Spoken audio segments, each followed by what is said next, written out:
নমস্কার বন্ধুরা, লাবণী কিচেনের আবারও এক নতুন রেসিপিতে আপনাদের সবাইকে স্বাগত। আজকে তৈরি করে দেখাবো খয়রা মাছের সরিষা ঝাল। এই খয়রা মাছ কিন্তু অনেকে অনেকভাবে রান্না করে, তবে সরিষা ঝাল করে রান্না করলে এই খয়রা মাছগুলো খেতে অনেক বেশি ভালো লাগে।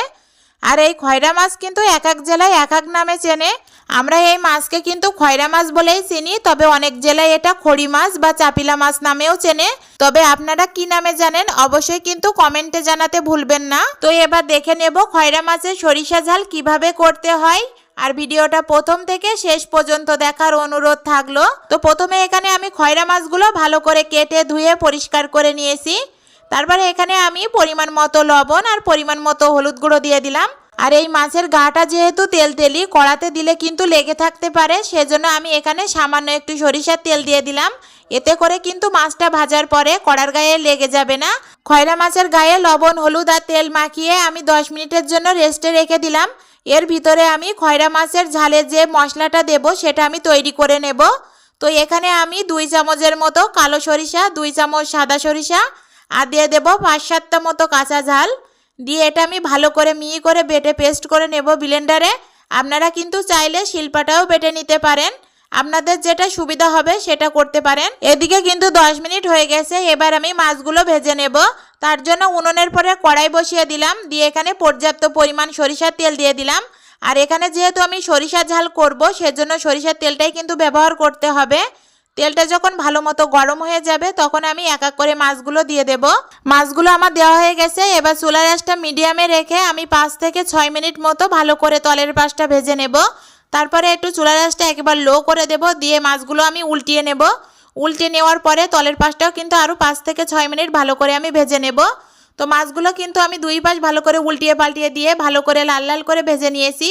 আপনারা কিন্তু দেখেই বুঝতে পারছেন। খয়রা মাছগুলো ভাজার পরে এত সুন্দর একটা ঘ্রাণ বেরিয়েছিল, মনে হচ্ছে খয়রা মাছ না আমি ইলিশ মাছই রান্না করছি।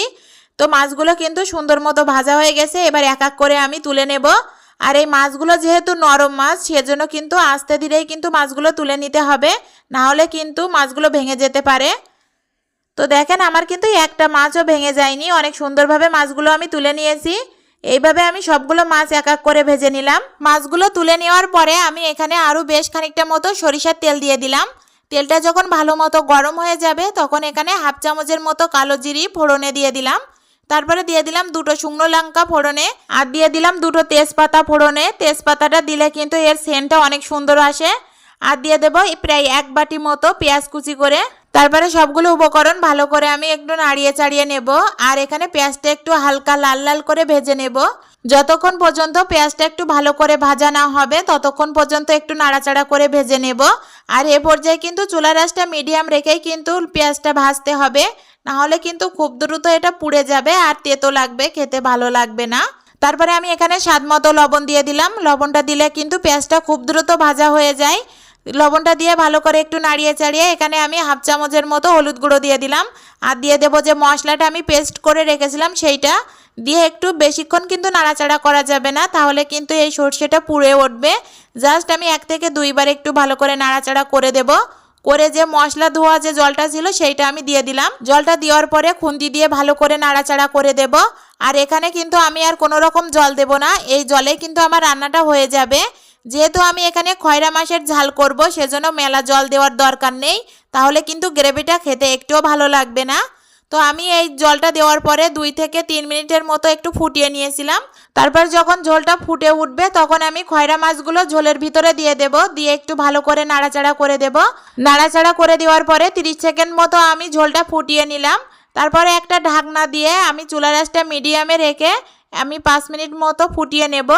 5 মিনিট পরে ঢাকনাটা খুলে দিলাম। তো দেখেন কত সুন্দর হয়েছে। তারপরে 2 পাশের হাতল ধরে আমি আর একটু ঝাঁকিয়ে দিলাম। আর এই মাছটা কিন্তু মেলা নাড়াচাড়া গুটাগুটি করতে যাবেন না, তাহলে মাছটা ভেঙে যেতে পারে। তো আমার খয়রা মাছের সরিষা ঝালটা কিন্তু প্রায় একেবারেই রেডি। এবার আমি এটা একটু চেখে দেখলাম যে সব কিছুতে ঠিক আছে কিনা। আপনারাও চেখে দেখবেন সব কিছুতে ঠিক আছে কিনা। যদি লবণ যে কোনো কিছু যদি কম পড়ে পরে দিতে পারেন। তো আমি কিন্তু এটা আমার চাকা হয়ে গেছে। আমি ঢাকনা দিয়ে আবারও কিন্তু 2 থেকে 3 মিনিটের মতো ফুটিয়ে নিলাম। আর এই পর্যায়ে কিন্তু চুলার আঁচটা একেবারে লো করে দিয়েছি। তারপরে ঢাকনাটা তুলে আমি এখানে 4টা কাঁচা ঝাল দিয়ে দিলাম। যেহেতু এটা খয়রা সরিষা ঝাল সেজন্য কিন্তু ঝালের পরিমাণটা একটু বেশি দিলেই ভালো লাগে। তো আমি এখানে 4টে ঝাল দিয়ে আবারও কিন্তু ঢাকনা দিয়ে ঢেকে দিলাম দমে। আর এই পর্যায়ে চুলা রাসটা কিন্তু আমি অফ করে রেখেছি। 10 মিনিট পরে আমি ঢাকনাটা তুলে নিলাম। তো খয়রা মাছের সরিষা ঝাল কিন্তু আমার একেবারেই রেডি। তো এর ফাইনাল লুকটা আপনারা হয়তো দেখেই বুঝতে পারছেন কতটা সুন্দর হয়েছে আর খেতে কতটা মজা লাগবে। আপনারা কিন্তু এইভাবে একবার বাড়িতে এই খয়রা মাছের সরিষা ঝালটা করে দেখবেন, দেখে অবশ্যই কমেন্টে জানাতে ভুলবেন না। আর আমার এই ভিডিওটা আপনারা কোথা থেকে দেখছেন অবশ্যই কমেন্টে জানাবেন, তাহলে আপনাদেরকে ধন্যবাদ দিতে পারবো। তো আমার এই ভিডিওটা দেখার পরে আমার চ্যানেলটা অবশ্যই সাবস্ক্রাইব করে রাখবেন আর পাশে থাকা বেল আইকনটিতে ক্লিক করবেন নিত্য নতুন ভিডিও পেতে। ধন্যবাদ সকলকে।